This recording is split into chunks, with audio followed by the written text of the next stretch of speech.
Hello, everyone, and welcome to another episode of Broken Beautiful Me. I am so happy to have as a guest today Morgan Motsinger. Am I saying your last name correctly? You are, Should have. yes. Okay, Perfect. perfect. She is a multi-passionate entrepreneur. She started and scaled a successful interior design company and a boutique retail home goods store, experiencing the good, bad, and beautiful of business ownership. And as a business owner, I know that. She was simultaneously a full-time caregiver to her daughter, Annie, with special needs, and two other children. She maintained her availability to her family and ferociously protected work-life harmony. After 6 years, she closed her businesses to become a student in 2022. She is an undergraduate student pursuing a Bachelor of Science in Psychology with a minor in neuroscience. And she hosts the beautiful podcast, PS We Expire. And you guys, you have to subscribe to this because it's fantastic. She leads workshops and retreats. She speaks about tools for improving mental health, excuse me, like meditation and developing healthy habits, and disseminates practical spirituality and scientific insight. Welcome, welcome, Morgan. It is so nice to have you here. Thank you, Kelly. I'm so glad to be here with you. And I'm so glad to have you. And one of the things that I didn't say in your short bio is that you are a bereaved mother, as I am. And your beloved Annie, she passed in 2022. And I'm so sorry for your loss. I listened to some of your video online, and she sounds like such a beautiful, bright light and continues to shine brightly.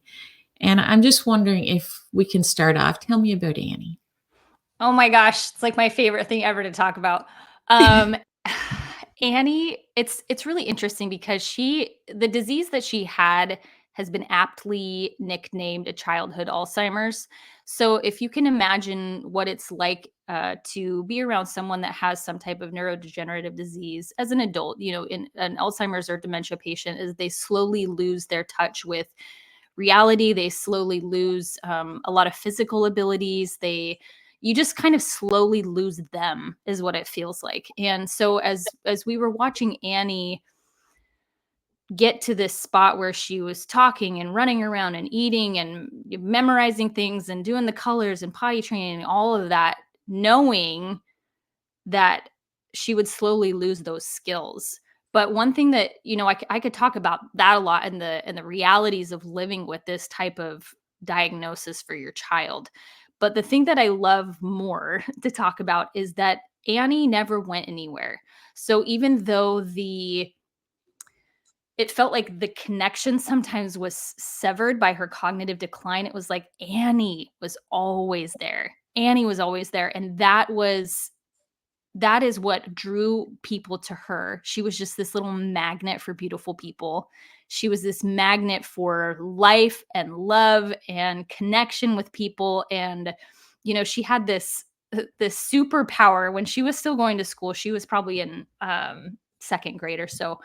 And there was a little boy in the kindergarten class that was just having a really hard time adjusting to the day and crying, and they said, we need Annie. So they went down to her classroom, and her aide went down to the kindergarten classroom, and he just immediately stopped crying, started to engage with her. And she just was like that. She just had this such an open energy about her that enabled people to just fall in love with her so fast. So that's Annie. The through line through her entire life. Is she lost all of her skills, was she still was just this magnetic little ball of sunshine.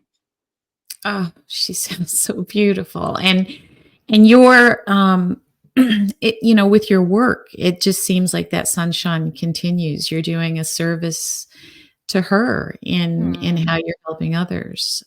It's beautiful. Um, Talk to me about being a bereaved parent and what that feels like to you. Let's talk about it together because I have my own thoughts on that, Mhm. as you probably know. I want to talk to you about what it means and how it feels to be out in the world as a bereaved parent. I still am, in the early days of it. So we're coming up on the 2-year anniversary. The thing that is perhaps a bit unique about the circumstance with Annie is that we knew for over a decade that that day was coming. So, we were told when she was 3.5 that her life expectancy was mid-teens. So we were kind of living life with this anticipatory grief. Mhm.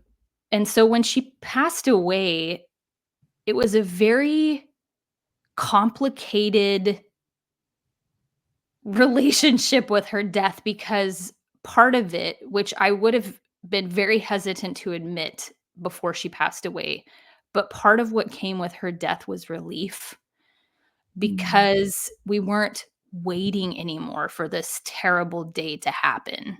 There was Mm. so much anticipatory grief as we waited for her death that it was like suddenly this weight of worry was lifted and it was Mhm. replaced by something else, which was an intense longing and yearning for her physical presence. I would say that that is, the top thing that I feel the most is just, oh, like just wanting her physical body with me. I want the weight of her in my lap.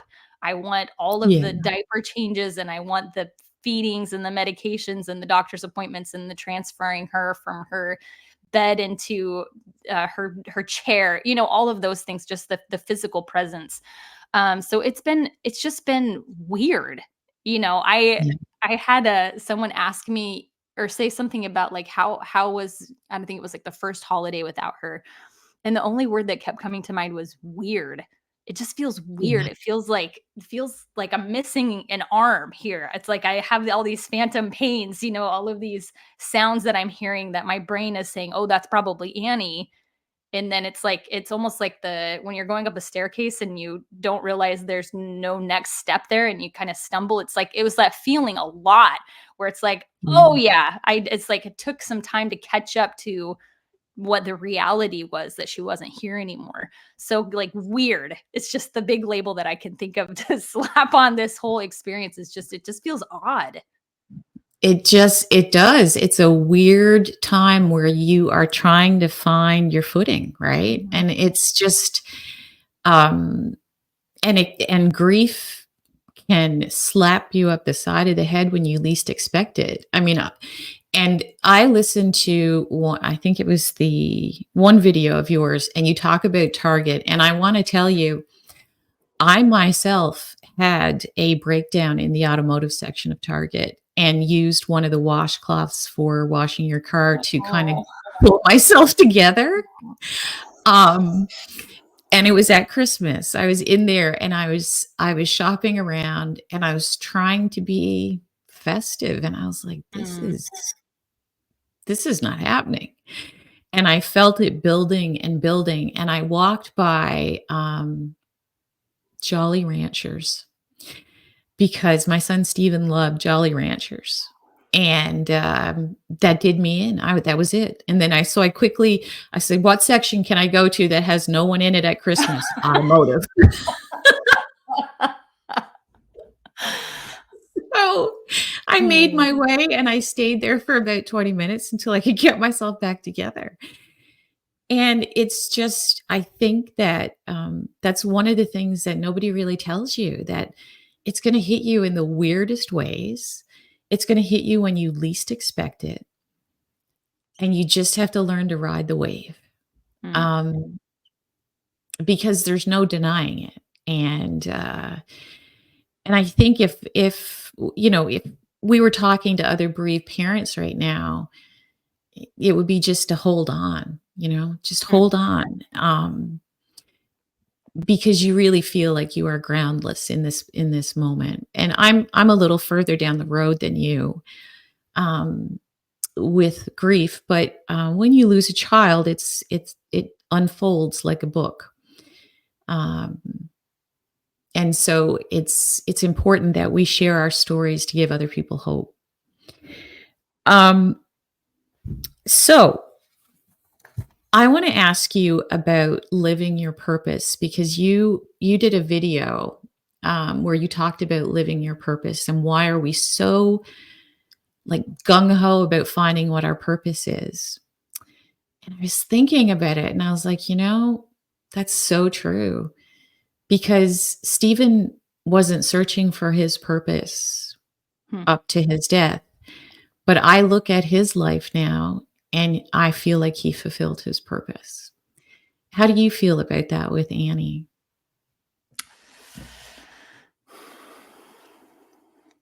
It's helpful for me to understand kind of how our brains work from like a psychological and neuroscience perspective. Yeah. Um, because our brains are always looking for what is predictable and familiar. It's a pattern seeking organ, right? It directs us towards what is familiar, what is knowable, and it makes predictions about our future based on our past. So understanding that this like kind of fixation that we have with finding our purpose is just another way to manage the unpredictability of this human experience. And when we have something so life altering like a diagnosis or losing a child, everything that we thought we knew we could predict life to be is completely upended. And so it makes perfect sense that the metaphor of these big emotions coming like waves is exactly how it feels. It feels like I wasn't even looking in that direction and here this wave comes and completely capsizes me. And that is one of the things that is like most destabilizing about going through this experience, being a bereaved parent, is being unable to anticipate what's going to happen when am I going to feel better? When am I going to be able to get back to my quote unquote normal life? When am I going to stop feeling this way? When am I going to stop being surprised by this flood of tears or anger or bitterness or whatever? When am I going to stop feeling like that? And it's very exhausting to live in this space of not really being able to kind of grasp onto any sort of like plan for this. And so when we talk about purpose, the point that I try to make is that, well, a couple of things. One is that usually it's only in hindsight that we can Mhm. say, "Oh, yes, I see how this all worked together." Yeah. So that's the first bit of it, and the second part is that again, like it's a grasping on how can I anticipate what's coming in the future, but really the big shift for me happened when I attached an S to that word purpose. And I started to view all the things that happen in my life and the things that I want to pursue as my purposes. It's I not a love it's not it. a singular focus. It's not I better get this right or I've blown it. It's more like, can I adopt an attitude of trusting that whatever comes into my path is coming into my path for a reason, that the person that I am now today is not the person that I was 2 years ago when Annie died. I'm not the person that I was over a decade ago when we got our diagnosis, but everything has contributed to this purpose of me being who I am right now, who is the Mhm. person that I'm becoming, and having the focus shifted away from this like what should I be doing into who do I want to become is a great relief, and that it helps me. Annie has helped me so much with this because Annie wasn't able to quote unquote contribute to helping build out a successful society or like to making money or contributing in any way that we expect ourselves to do as adults. Annie was valuable just because she was Annie. And if Yeah. it's true for Annie, it's true for me. It's true for Right. everybody. It's true for people who are on the opposite side of belief system or political beliefs or anything. It's the person who is sitting in prison. It's all of us. It's this thread of value just because we are all humans bumbling around in this human experience together. That's Yeah. it. And so, Yeah. yes, of course, Annie fulfilled her purpose because she was herself. And what a Exactly. beautiful, beautiful way to unburden ourselves from this pressure to be a particular thing or a particular way or contribute in a particular way. You just get to be yourself, and that's enough. It That's is enough. enough. It Mhm. is enough. And I love adding the S, purposes. And as you said that, like I was thinking, when I was very early in my grief, I used to say, well, I think my purpose is writing to other mothers who write me Mm. about my blog. That's my purpose. I write to them in my pajamas, right? That was Mm. my, and I thought that was going to be it. And, but it evolves and it grows and it matures. And then you weed out some things that aren't working and you just allow things to happen. And just as Annie fulfilled her purpose, and I look at Stephen, because at first when Stephen passed, I was like, oh, he was a senior at NC State University. I was like, Mm. oh, he didn't get to graduate and he didn't, it's just a normal kind of progression where you look at those things that didn't happen, but look at the things that did happen. Look at the people that he did touch. Look at how he taught me. I had him when I was a teenager. Mm. And so I was a very young mom. And, I really grew up with him. And so what I do, um, it truly reflects on him. And so you're so right in saying, like, our purpose is there's many of them. And we don't have to be limited to one. And that's beautiful. With grief, I don't know if you've had the experience, but I know I have with anxiety. Um, Very interesting because I used to be this person who was like, I got it all figured Mhm. out, plan A, B, and C, no worries, very strategic thinker. And then all of a sudden I was anxious and over some things that were kind of inexplicable to me. Um, did you have any experience with anxiety? Oh my gosh, so much. So much. This is probably one of the things that I talk about the most, when it comes to mental wellness, is this was I don't know how many years ago this was, but, I was watching a movie with my husband. Kids were already in bed.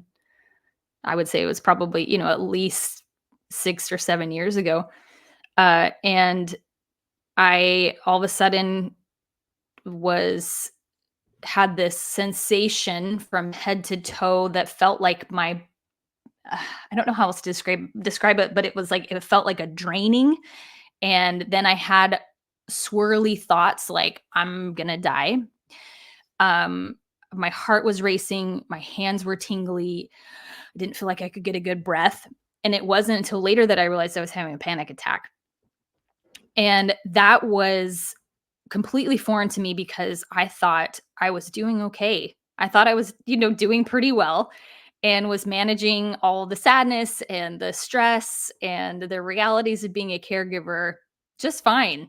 And then my body was like, hey, like we're actually not doing okay. And it was at that point where I realized, like, oh, the things that I have been doing to just manage like regular stress in my life are not going to cut it when it comes to the realities of dealing with this diagnosis and the day-to-day the stresses of keeping this little person alive. Parents Yeah.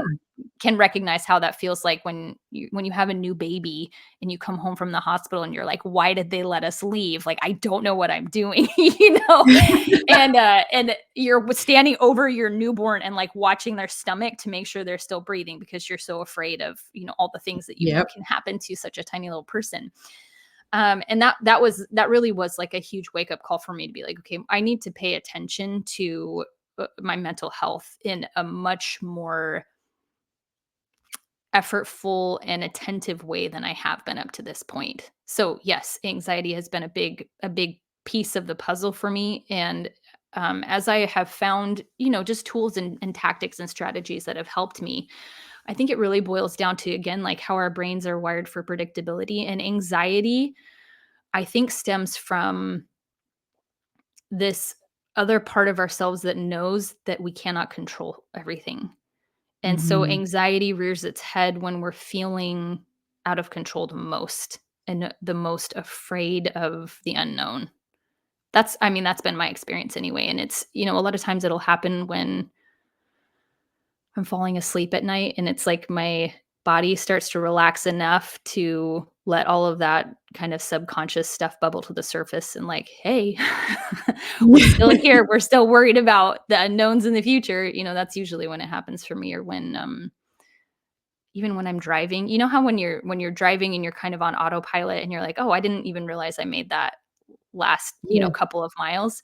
It's kind of when our brains get into that space where it's, relaxed a bit, and on the creativity side, that's a great space to be, because that's what flow is, when you're really in the zone and you're really feeling engaged with what you're doing. And the flip side of that is that's also when, some of these perhaps unaddressed fears, anxieties, or stressors can bubble to the surface. So yes, in a nutshell. Long way to say yes, anxiety is a huge part of also what I deal with on the regular. And I saw you had mentioned a book, and I didn't catch who wrote it, but How Emotions Are Made, and it sounded Mhm. so interesting. I Could you speak a little bit about that? Do they talk about anxiety in that book? I'd love to read it. She doesn't address anxiety specifically, if I'm remembering correctly. Why am I blank? Lisa Feldman Barrett, who is a psychologist, talks extensively about how our brains are wired for prediction, and that the really fascinating thing for me about that book is she said that our emotions don't come as a result of what's actually happening in the world, but is actually a response to what we're predicting is going to happen in the world. So, Mm. there's a lot of interesting work around how our perceptions are formed, that, um, for example, there's actually like a gap in our vision between what we're seeing with our left eye and what we're seeing with our right eye. And that gap is filled in by predictions that our brain makes about what it anticipates should be there in that blind spot. So if we think about how that works just with vision, that's why we sometimes will like see something moving on the floor and we look and, oh, it actually was just a fuzzy, it wasn't moving at all, but we thought it was a spider. And so we have Yeah. a physical response to a spider that isn't actually there. But for all intents and purposes, it's real in our brains. So what else is happening in our worlds that we're responding to that isn't actually happening? So the light bulb switch for me came when I started to think about anxiety in a different way. So if we're responding not to what we're seeing in reality, but the stories that our brain is generating in response to what we're seeing, that's also happening on a physiological level. So when I have a racing heart, or I start to get sweaty, or my stomach is turning, or I get a little bit shaky, sometimes I immediately will slap on, oh, this is anxiety. So the light bulb for me was to say, oh, actually, I don't immediately have to tack on this story or the label of anxiety to these physiological symptoms. It might actually just be in response to the caffeine that I consumed. And so Right. I think all it did really was just help me not feel so out of control when it came to like my mental health.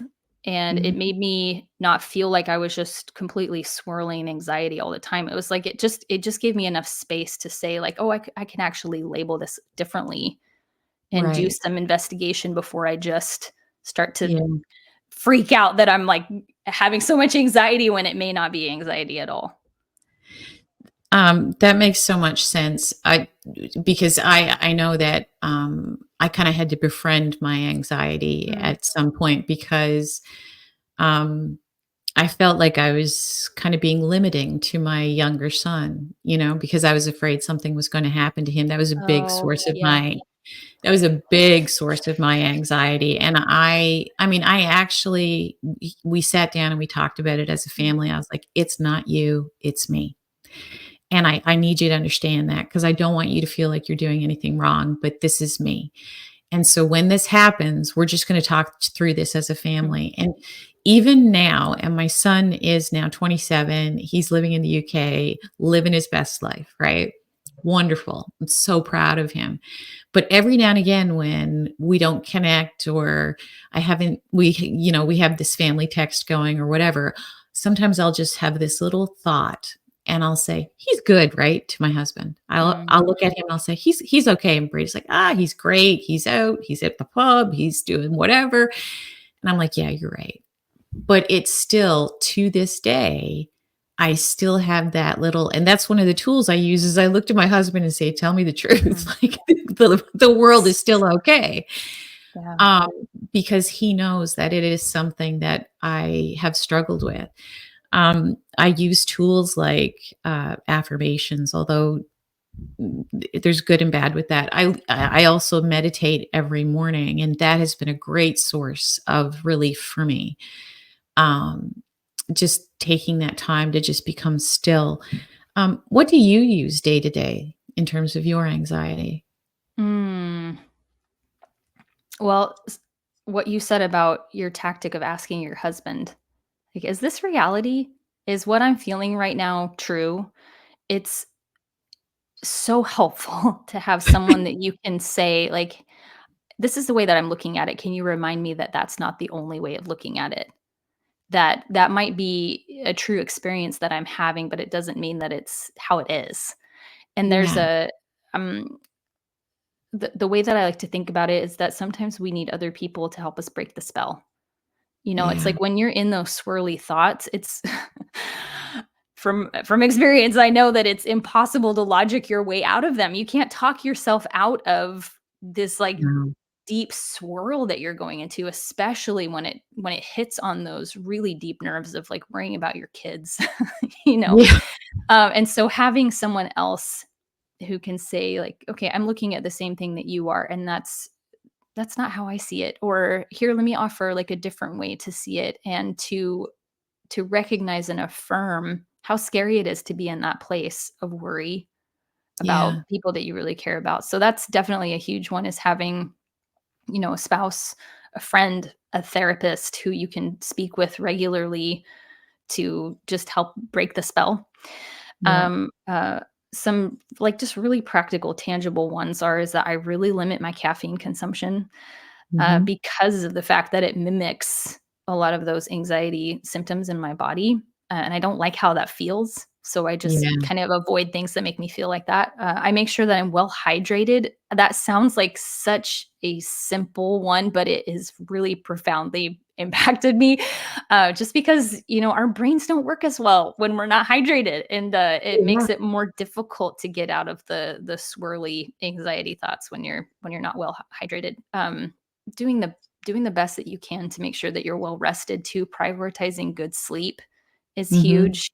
I remember listening to someone, actually, it probably was Lisa Feldman Barrett, in that book, How Emotions Are Made, where she said she was talking with her therapist, and her therapist said something like, "Maybe it's not your mother, maybe you actually just need a nap."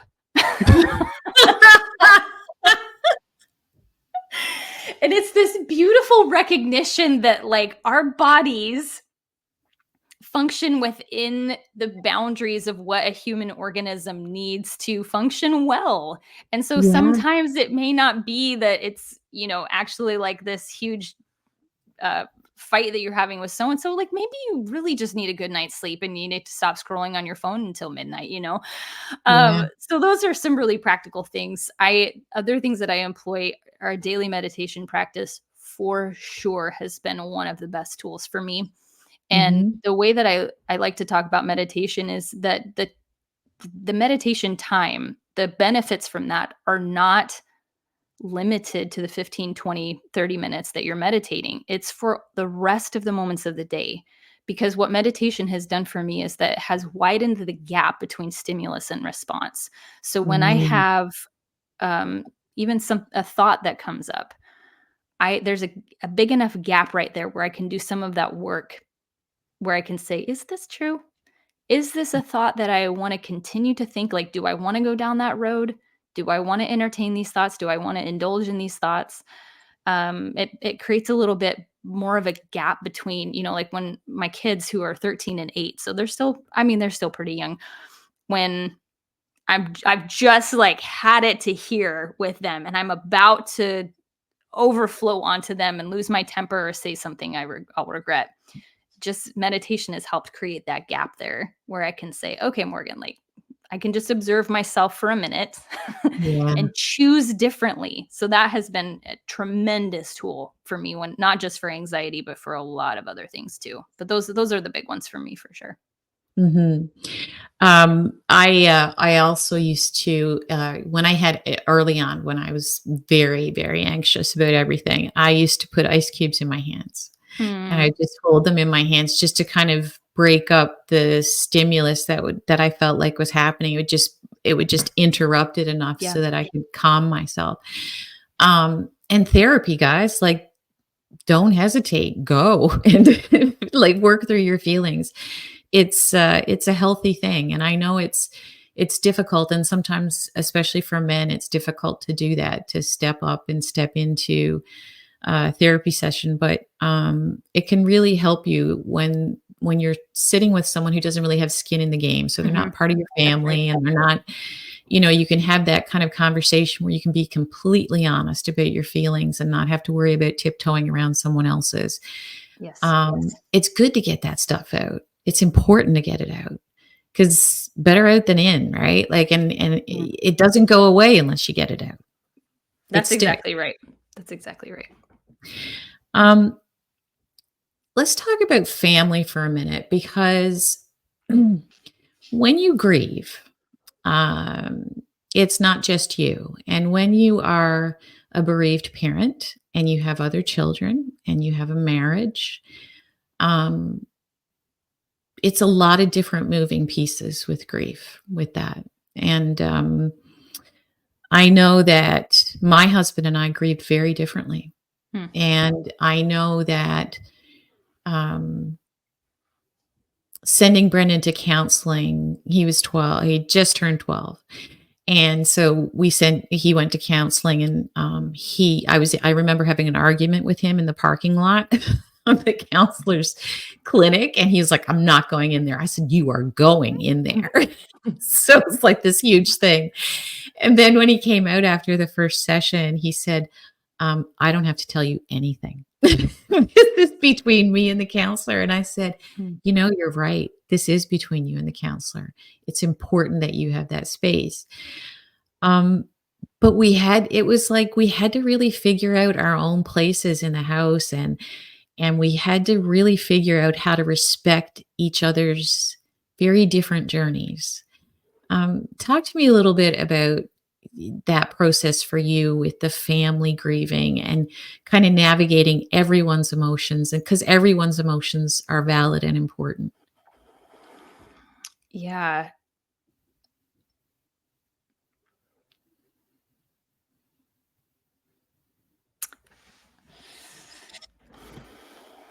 It's really difficult to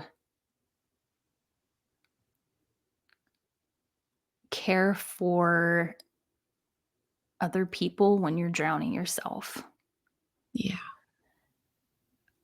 And I chose the word care for, not care about, intentionally, because I think especially for mothers,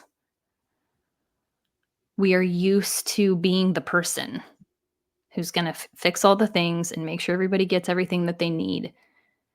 And I had to negotiate with myself what being a good mom was, when there were certain things that I just couldn't show up for, and especially in those early days. Yeah.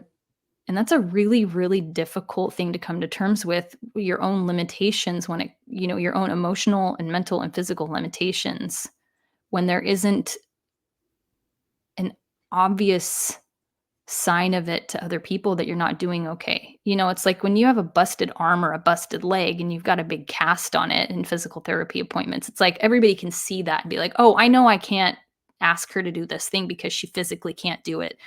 Right. With grief,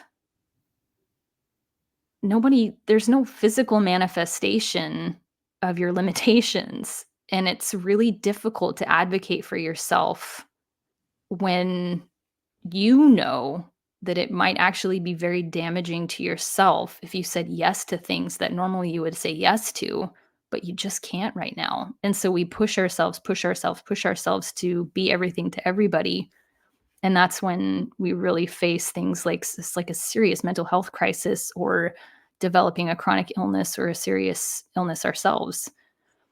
And so when it comes to navigating how everyone is dealing with this big hard thing that your family's going through, I would say, take care of yourself. Yeah. And out of that is how you're able to show up for other people in the way that you really want to, in a way that you can. So Mhm. really practically, when it comes to my 2 other children, my husband, and then also, my mother lives right next door. My husband's parents live a couple of miles away from us, so everybody's very interconnected with Annie's life, and Yeah. those people were there when she passed away. Um, it's being attentive to the cues that other people are giving when they wanna talk about it. I've been maybe kind of surprised at how little people do talk about Annie or about that experience, and that might just be because I like talking about it. I don't like talking about the fact that she died, but I like talking about Annie. And so that's been interesting to try and navigate. But I would say, because I'm around my kids the most, the what I committed to was just showing them what it's like to grieve, whatever that looks like. So Yeah. they've seen me crying, and not a lot of people in my life see me cry. Yeah. And I've just been available to talk with them whenever they feel like bringing it up. My little guy is much more open about how he's feeling, and he'll tell me on the regular that he misses Annie and ask Yeah. me like big existential questions that I don't have the answers to. My daughter keeps things much more tucked in, and that's okay too. It's just I've tried to model to them that it's okay to feel whatever you're feeling, and that I can, because I know how to sit with however I'm feeling and be present for however I'm feeling, that means that I also have the skill to be present for whatever they're feeling. Yeah. Then that's a huge gift to That to is a model gift. to model to other people. Like, none of your emotions are too big to have. Yeah. Nothing that you can say or feel is gonna scare me away. Like, I'm in it with you, little Yeah. buddies, and my husband too. My husband too. And it's okay to be it's okay for life to be messy sometimes, because that's just reality. Um, I used to say to Brendan, because I wrote a lot after Stephen died, and there was one particular thing I was writing in my first book. It was really emotional, and so I was like howling at the moon. I was bawling my Mm, eyes out as I was typing, and um, he just stuck his little head in my office and said, "You good?" And I was like, "Yeah, I'm good." And he mm, was so comfortable with the fact that I was bawling my eyes out, because I mm, said, I used to describe it. I said, "I'm just letting steam off my grief kettle. It's good. I'm fine. mm, I'm fine. I just need to get this out." And so we kind of created this permission structure that it was okay for us to fall apart. No mm, problem. It was part of it. It was all good. Didn't make us weak. It made us strong. Um, it is good to show our kids that one emotion is not the entire bag of tricks in our life. mm, It's an emotion, and we can work through it, and we can work past it. Um, but it is a struggle with families, and you raise such good points about just being present for their own journey and letting them experience it, because kids grieve according to their developmental age as well. So sometimes we as parents can have an expectation that they're going to struggle through a certain part of that person's passing, and that just they don't that's not on mm, their radar because of where they are developmentally. mm, And that's another pro of going to therapy is that, you have a licensed counselor or a psychologist who can kind of explain that to you. That's important. It's important knowledge to take for anybody listening out there and kind of struggling with it. Um, where where do you see this going with you? You've created this beautiful platform for yourself. You are helping other people. Where do you see this heading over the years? Oh gosh, I wish I knew. I I'm still trying to figure mine out too. Don't worry about it. oh, I think more people actually feel like this than we let on. Um, I the line I've been saying a lot over the past just couple of years is I don't know what I want to be when I grow up. And it's what feels different on this side of Annie's death, and I would say even before, is that I really have kind of dismantled the what I thought people wanted me to be. Mhm. I don't know. I don't think at some point someone told me you should be dot dot dot as far as like a career or profession or anything. I certainly, as all of us have had plenty of messages about what it means to be a good woman, a good wife, a good mother, a good friend. And I have intentionally investigated those narratives quite a bit and said, okay, which ones actually fit me? Which ones feel good to me? Which ones feel like they light me up? Which ones do I get excited about? And it feels a bit like being in school now feels a bit like I've stopped swimming upstream and I'm actually like going with the current now. And Mm, the current that I have found myself in is what is bringing me such a sense of joy and such a sense of like, oh, yes, like this is it. And so I don't know where the next bend in the stream is going to be. But I think the trick for all of us is to not be so fixated on the place that we're going, but just the ride. What does it feel like yeah, in the on the road to get there? What does it feel like? Because so often we'll get to the destination and be like, "Oh, I see. This was actually just chapter 2. This isn't right. like the end." Uh, and that feels like what a relief. What a relief to not be so worried about getting to a particular goal. And it's not that I don't, Yeah. set little micro goals for myself, but it really is on the path of like who's the person that I want to become more so than in service to any particular destination. Yeah. I think, I found that I was able to let go of kind of the destination part of purpose because, I thought that I had this beautiful, manufactured, wonderfully designed life plan, Mm. and it didn't go according to plan at all. Like, it was really screwed up, and Mm. so I was like, "Well, Mhm.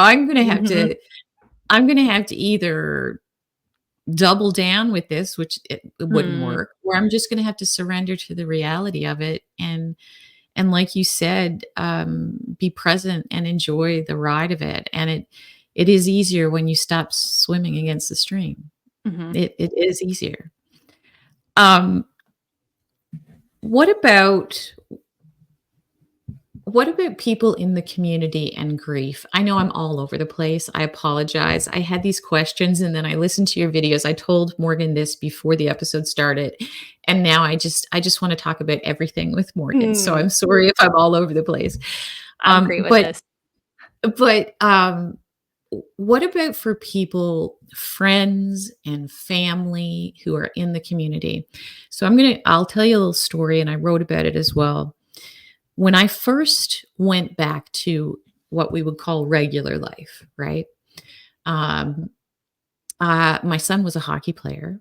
And so I was at my younger son's, we were at a tournament and I was standing with a group of parents and people were talking about, my son didn't get enough ice time and this didn't happen and the coach is this and the penalties. And I called it the rub because it felt like somebody was putting sandpaper on my face and just kind of rubbing. I just could not take like this conversation. I can't talk to you about ice time for your kid because I really don't care, because I got stuff going on in my life. And that was a hard part of stepping back into life, was I didn't feel like I actually fit in a lot of places anymore.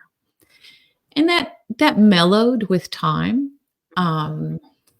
I also felt like I was the person who said no when I was invited to places and events and things like that, because I didn't think I could handle it. And that's a reality of grief. So what can you say to moms like me, who are trying to step back in and feel that rub? And what can you say to your friends and family in the community who, with no fault to their own, I have no malice towards anybody about anything, that how they handle grief, but some people just don't know how to approach it. And so how can we help them? Because that's the point. It's not how can we help them. So what would you say to the moms, and what would you say to the friends and family in the community who are struggling with what to say to people? Hmm.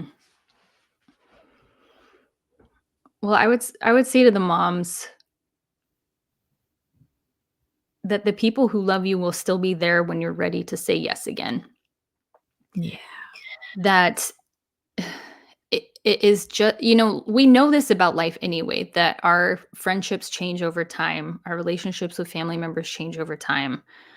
But to go through such a jarring experience of losing a child, all of that is escalated and made quicker.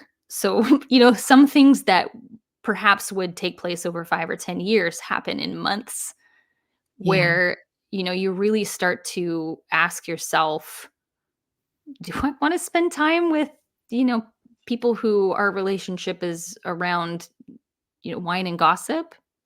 You start to ask yourself these questions, these like bigger questions about what do I want to do with the short time that I have, because you're so intimately acquainted with the fragility of life. You're Yeah. so intimately acquainted with your own mortality. You're so intimately acquainted with how unpredictable everything is. And so you just become so much more tender to how you're spending your time, because you don't want to waste any of it. And Yeah. that's not to say that your kid playing hockey and being so like pissed at the coach because they're not getting enough ice time. It's not to say that those things don't matter, but it's No, like not at it's all. almost like your blinders are taken off and you're so aware of the hierarchy of importance on things. And Yeah. so it's not that we can't relate to people anymore.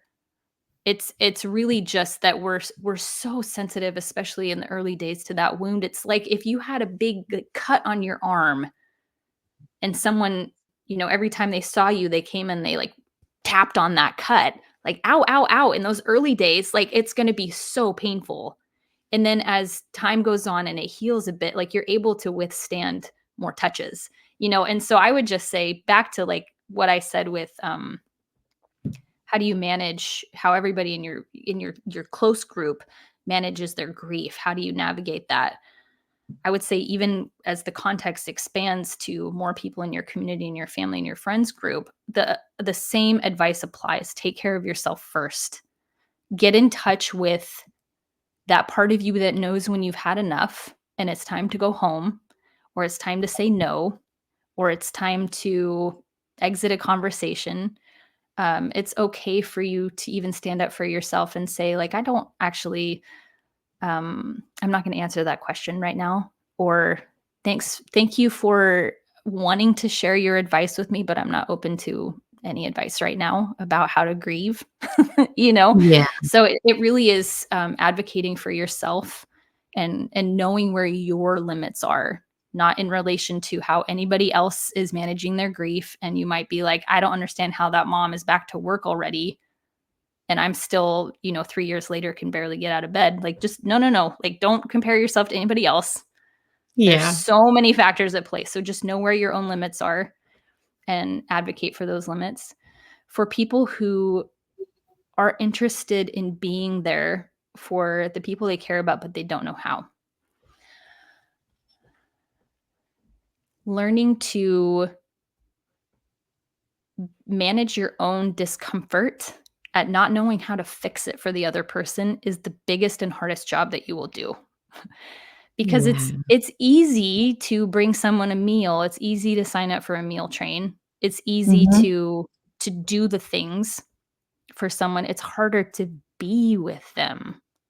Yeah. And the tricky part is, how do you be with yourself when you know you can't resolve what's happening for the person that you love, and you can only just be in it with them? There's this, I feel like maybe it was Brené Brown that talked about, when someone's in a deep dark pit, it's so unhelpful to just go to the edge and be like, "You'll be out of there soon," or "Sorry that you're in there," and you're just standing up on the ledge, like shouting down to them, like, "Hope to see you again soon," or like you lower a sandwich, like, okay. But the real connection and the real beauty that happens when you put a ladder down and you climb down there in the hole with them, and you don't try and yank them up out of the hole, you just stay in the hole with them.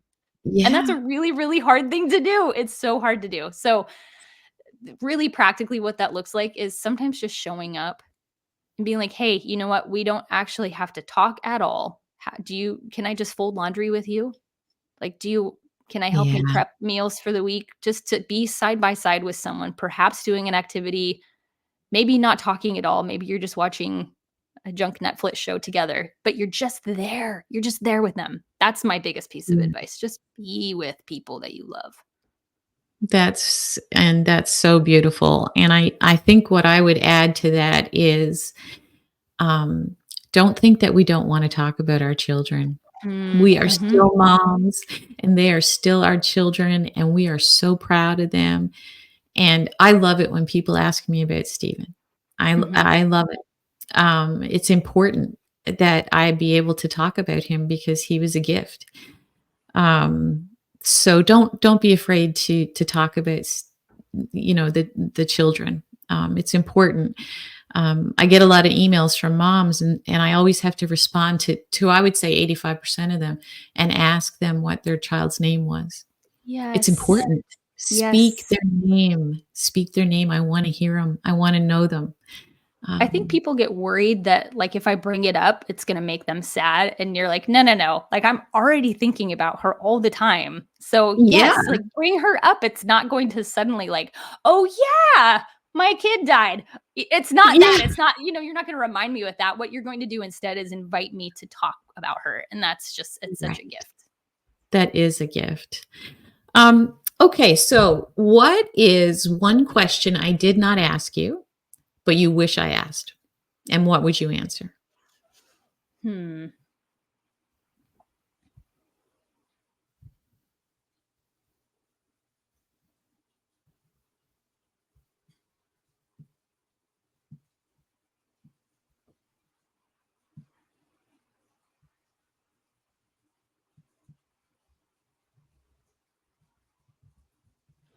I suppose the question that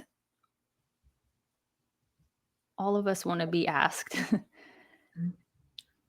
is, like, "How are you?"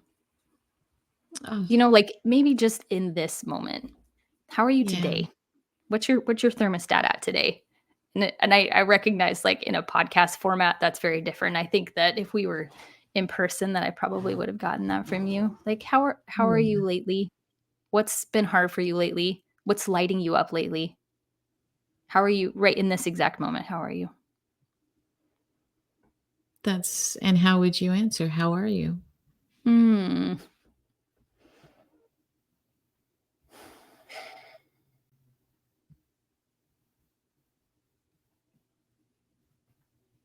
I'm great. That makes I'm me great. very Yeah. that Yeah. makes In me this very moment, ask me again in 5 minutes, my answer might be different. Okay, what is one question you wanna Mm. ask me? You can Hmm. ask me anything. Oh my god, I'm nervous. No, I'm not.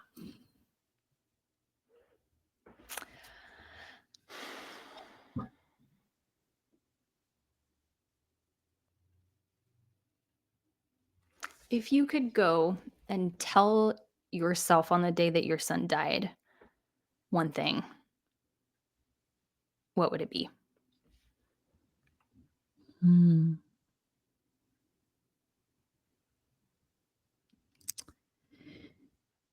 I think I would tell myself that years later, you will still feel him all around you every single Mm. day. Years and years later, you'll be standing in your yard and a blue butterfly will land on your leg and you'll say, "Hi, Stephen. How are you?" Mm. And you'll know that he is always with you, no matter how many years pass. That's what I would say to that, Kelly. Oh, thank you. That's so beautiful. I think that's like one of my biggest fears, probably. Uh, Mm. and I think a fear of many, many bereaved mothers is, will I remember them? Oh, And not just remember them here, but will I here, will I still connect with them and feel their presence? Thank yeah. you. That's what a gift. Ah. I actually, to this day, Stephen passed in 2009. And to this day, every now and again, I have a memory of him absolutely scaring the crap out of me. He came into the kitchen behind, he loved he loved it. And he was competitive about it as well. So it just turned into this whole thing that escalated at our house. And anyway, he scared the crap out of me in the kitchen. He came out of the pantry, the dark pantry and I opened the door and anyway, it was this whole thing. And he had this laugh, this full laugh, and he would put his head back and this big bah ha ha would come out.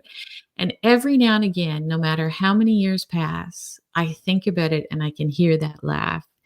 And it is so beautiful. Just Mm, that one little memory that I hold on to of his joy.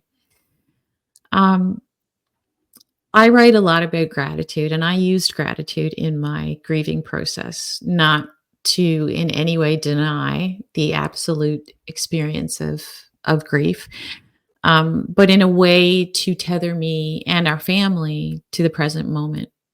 Um, Gratitude helped us do that because we couldn't be thinking about the past and we couldn't be worried about the future. So today, um, I am so deeply grateful for first watching a YouTube video of you um, that absolutely touched my soul. Um, and for this conversation today, I can't tell you how thankful I am. And I want you to come back again. I really do. I would love to, Kelly. Thank you. What are you thankful for? I am so thankful for the complexity of our emotions.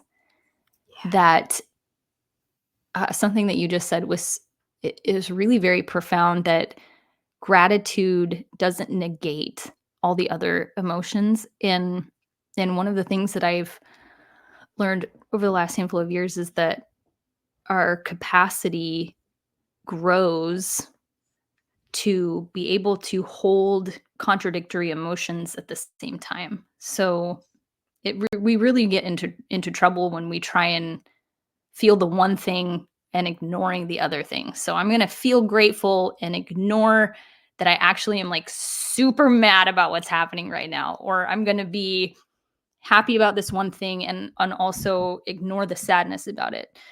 And that life is full of the paradox that comes with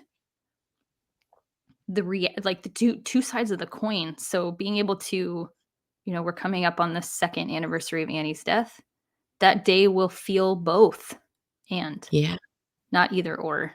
And so I'm grateful for the complexity of this body and soul that gets to feel all the things to the Yeah. edges, if possible. Very grateful for that. Oh, that's beautiful. Morgan, thank you so much for being a guest on the show. And for all our listeners out there, please tell us how they can connect with you. Go to your website. Tell us how they can find you. Sure, morganmotsinger.com. And I'm on Instagram at Morgan_Motsinger. Those are basically the two places that I hang out the most. If people want to get on my email list, which just be prepared. Some weeks your inbox will be full of emails, and then you won't hear from me for like 6 months. So that's just the kind of Oh my God, writing that's me. style that I have. But yeah, I have a blog that I've kept pretty much since Annie's diagnosis, that I've transferred over a lot of the blog posts onto my new website at morganmotsinger.com. So people can find my writing there. And if they prefer to have, Morgan unscripted, Instagram is a good place to go for that. Instagram is great. And your podcast. And my oh yeah, that old thing. Yeah. And your podcast name is? PS We Expire. Love that. I love that so much. Thank you so much. And thanks to everybody for tuning in. We will see you next time.